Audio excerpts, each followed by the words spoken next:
Alright, thanks for coming with me on this trip. I'll understand if you have to take a break at any point. Just find a safe place to stop and quit the game. And don't worry, I'll save your progress, always. Even your mistakes. This game is a homage to a free game that came out in 2002, titled Sexy Hiking.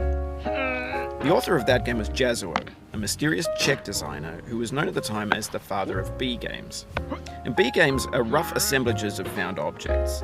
Designers slap them together very quickly and freely, and they're often too rough and unfriendly to gain much of a following. They're built more for the joy of building them than as polished products.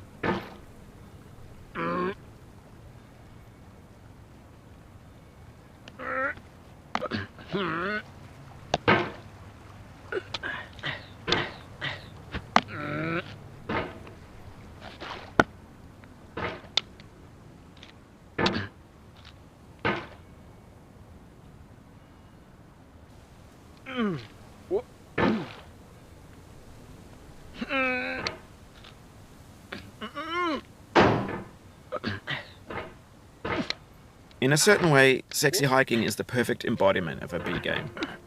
It's built almost entirely out of found and recycled parts, and it's one of the most unusual and unfriendly games of its time.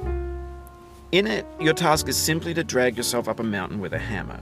And that act of climbing, in the digital world or in real life, has certain essential properties that give the game its flavor. No amount of forward progress is guaranteed.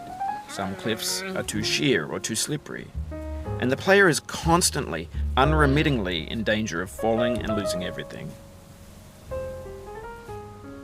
Anyway, when you start Sexy Hiking, you're standing next to this dead tree that blocks the way to the entire rest of the game.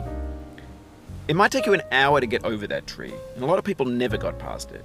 You prod and you poke at it, exploring the limits of your reach and your strength, trying to find a way up and over. And there's a sense of truth in that lack of compromise. Most obstacles in video game worlds are fake. You can be completely confident in your ability to get through them once you have the correct method or the correct equipment or just by spending enough time. In that sense, every pixelated obstacle in Sexy Hiking is real.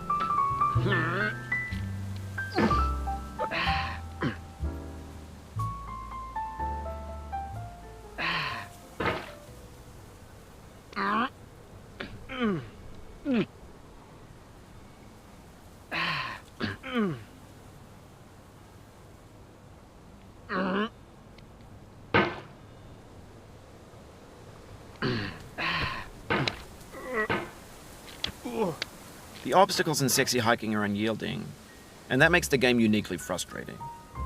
But I'm not sure Jazzuo intended to make a frustrating game. The frustration is just essential to the act of climbing, and it's authentic to the process of building a game about climbing. A funny thing happened to me as I was building this mountain. I'd have an idea for a new obstacle, and I'd build it, test it, and it would usually turn out to be unreasonably hard. But I couldn't bring myself to make it easier. It already felt like my inability to get past a new obstacle was my fault as a player rather than as a builder. Imaginary mountains build themselves from our efforts to climb them, and it's our repeated attempts to reach the summit that turns those mountains into something